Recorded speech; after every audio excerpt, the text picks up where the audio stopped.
Uma vez que temos um entendimento do centro de massa, do movimento do centro de massa, podemos seguir adiante para o estudo do sistema de dois objetos interagentes. Na fotografia é mostrado o movimento de um rapaz que é bastante complexo como um todo, mas o movimento do centro de massa é semelhante ao movimento de um único objeto com uma massa localizada no centro de massa. Veja que o rapaz, ao pular, tem um movimento parabólico, tal como de uma bolinha quando você lança o ar. O movimento dessa bolinha tem um movimento aproximadamente parabólico, que é o movimento do centro de massa. É possível substituir o movimento de todas as partes do sistema pelo movimento do centro de massa. Por que isto é possível? Como modelar isso fisicamente? É o que veremos no próximo slide. Para mostrar que você pode substituir o movimento de dois objetos interagentes pelo movimento do centro de massa, vou partir do movimento desses dois objetos. E para isso é útil fazer uma distinção entre forças exercidas de dentro do sistema, que são as forças internas, e as forças exercidas de fora do sistema, que são forças externas. Para considerar, considere o nosso desenho superior. Nesse desenho, há uma força externa, devido à mão que empurra o carrinho 1, e que eu chamei de força externa sobre 1. E existe uma força interna sobre esse carrinho 1, que é devido ao carrinho 2. E para isso é importante reconhecermos o nosso sistema. O nosso sistema é constituído por dois carrinhos, o carrinho 1 e o carrinho 2. Na frente do carrinho 1 existe um ímã, e na traseira do carrinho 2 também existe um ímã com o polo sul para cima em ambos os ímãs e o polo norte para baixo em ambos os ímãs. Esses ímãs vão se repelir e vão produzir forças de interação de longo alcance. No carrinho 1 existem duas forças, uma força externa constante, que eu chamei de força externa sobre 1, e há uma força interna que o carrinho 1 exerce no carrinho 2. E no carrinho 2 existe uma força interna que o carro 1 exerce no carro 2. Essas forças internas têm a mesma direção, mesma magnitude e sentidos opostos. Também nesse sistema eu desenhei o centro de massa. Observe que o centro de massa está a meia distância entre os dois carrinhos. A equação de movimento para esse sistema é a taxa de variação do momento linear. Então a derivada do momento linear do sistema no tempo é a derivada do momento linear do carro 1 em relação ao tempo, mais a derivada do momento linear do carro 2 em relação ao tempo. A derivada do momento em relação ao tempo é a força resultante. Então, a derivada do momento linear do carro 1 em relação ao tempo é o somatório de todas as forças que existem sobre ele. E a derivada do momento linear do carro 2 em relação ao tempo é o somatório de todas as forças que são exercidas sobre ele. Posso escrever, então, que a força resultante sobre o carrinho 1 é a força externa, devido à mão, mais a força interna que o carro 2 exerce no carro 1. E a força resultante sobre o carrinho 2 é somente a força interna que o carro 1 exerce no carro 2. Eu posso substituir a força resultante no carro 1 e a força resultante no carro 2 na minha equação original, de tal forma que a derivada do momento linear do sistema em relação ao tempo é igual à força externa sobre 1, mais a força interna do carro 2 sobre o carro 1, mais a força interna do carro 1 sobre o carro 2.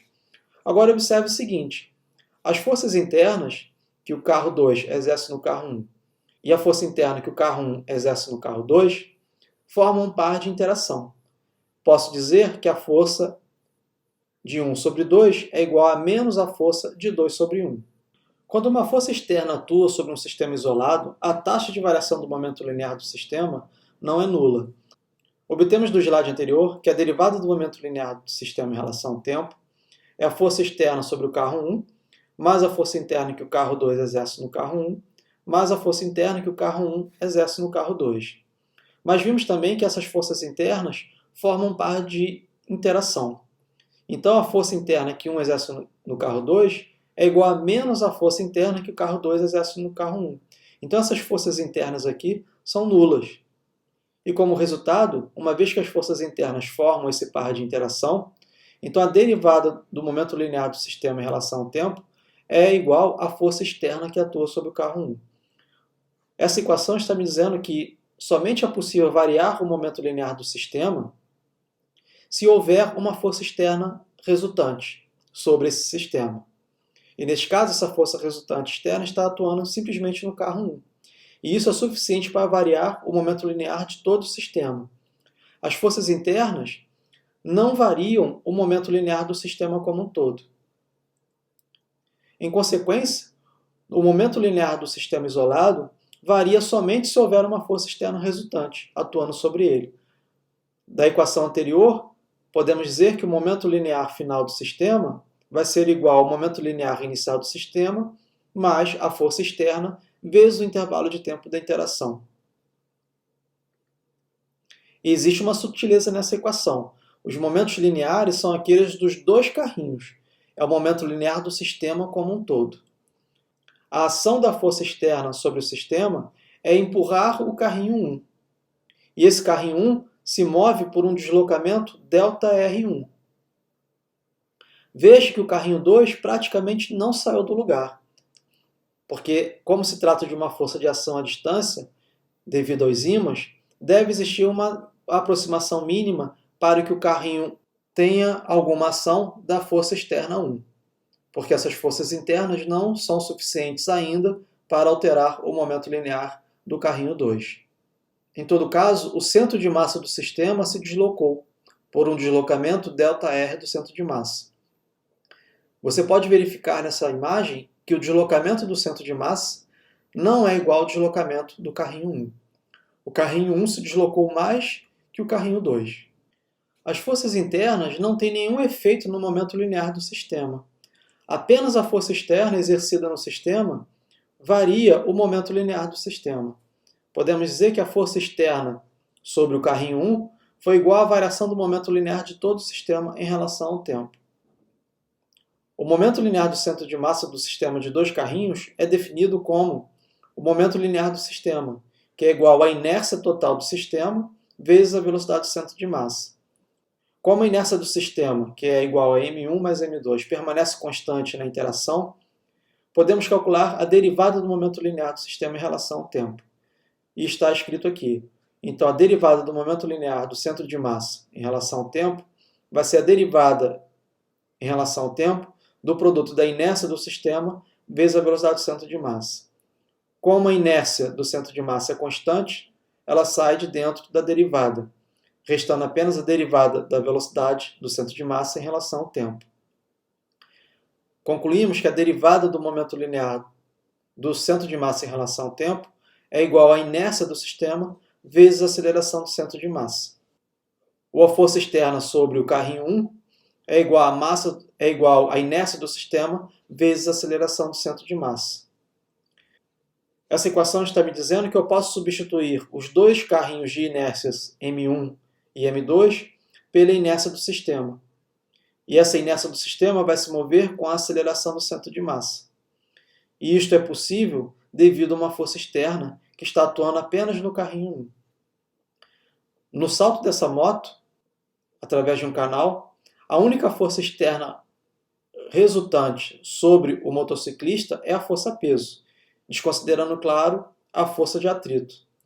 Como a força-peso está atuando sobre o centro de massa, o movimento desse motociclista será um movimento parabólico, tal como se toda a massa da motocicleta e do ciclista estivesse localizado num ponto geométrico chamado centro de massa. E esse centro de massa vai se mover como de uma partícula pontual sujeita à força-peso. Estamos substituindo todo esse sistema complexo de moto mais motociclista como um movimento de uma partícula, que está sujeito à força-peso. Em consequência, o movimento será parabólico.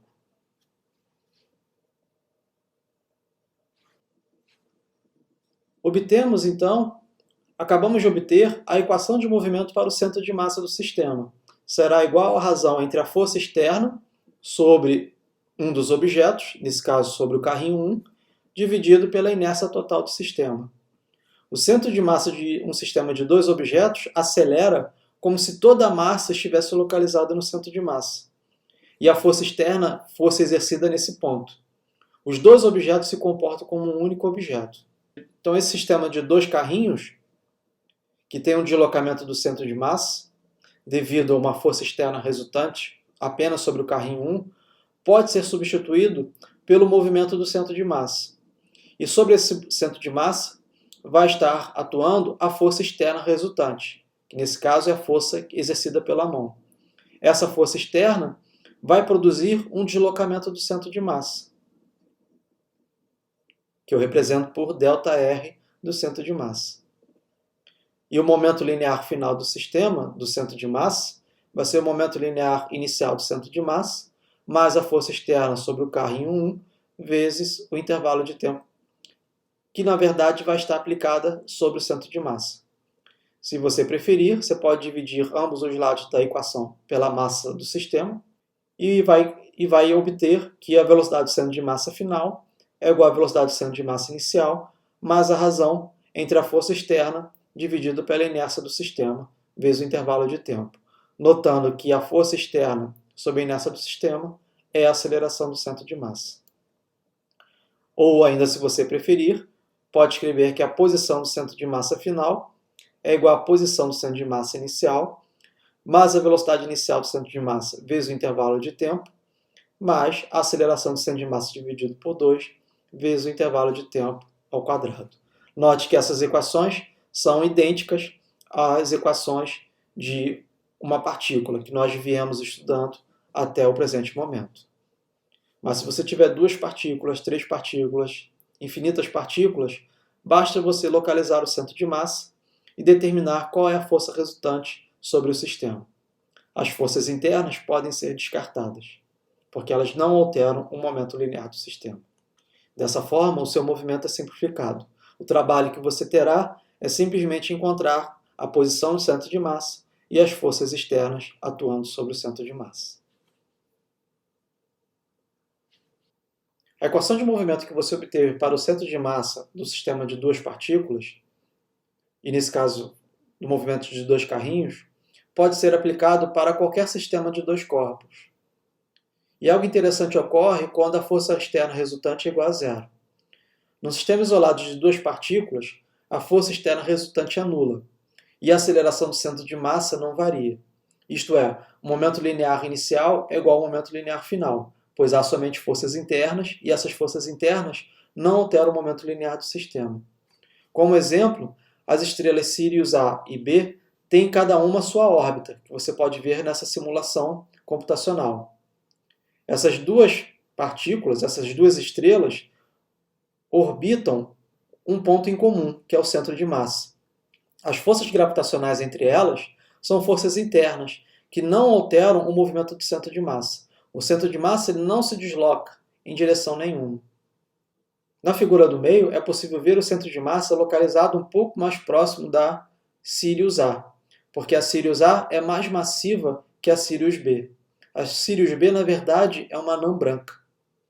Observe que a órbita da anã branca, da Sirius B, é bem maior que a órbita da Sirius A.